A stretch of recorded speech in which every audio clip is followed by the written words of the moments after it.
8 bilyon ang tao sa buong mundo at halos 1 bilyon sa atin ay nagugutom. Hindi dahil sa wala silang time kumain o nagda-diet sila, kundi wala silang pambili o makukunan ng pagkain. Sa lungsod ng Marikina, may isang grupo na pinag-aaralan at sinubukang solusyonan ang problema ng pagkagutom sa kanilang sariling paraan.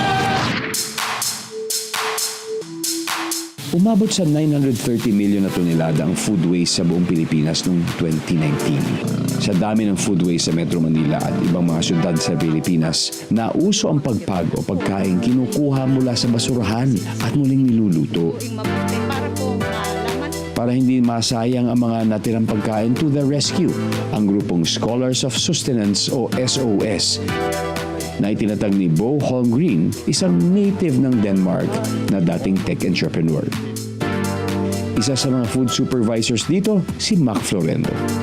Ever since SOS started in 2016, we have already served 30 million meals. Mga hotels, supermarket, retailers, we rescue their food items na sobra, di nabenta, or hindi po masasa quality, or even near expiry. Before we load it in our trucks, i-inspect din po namin itong mga food items na to. Once ma-pick up namin sa araw na yun yung food items, marireceive din ng mga communities namin on that same day. Mga low-income barangays, shelters, orphanages, city jails, sila po ang nakakakilala ng mga Pilipino na nangangailangan ng extrang pagkain or extrang nutrition. Everybody in the process should be able to check food.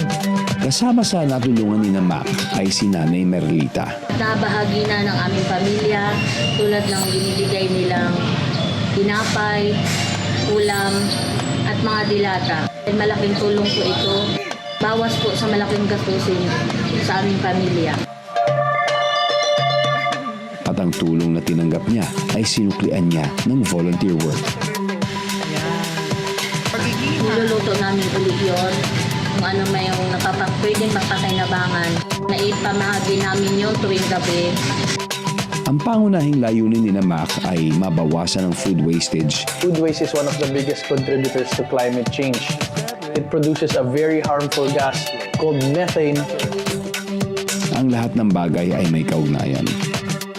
Kahit ang sobrang pagkain na ating tinatapon, ang nagbabago at ang painit na panahon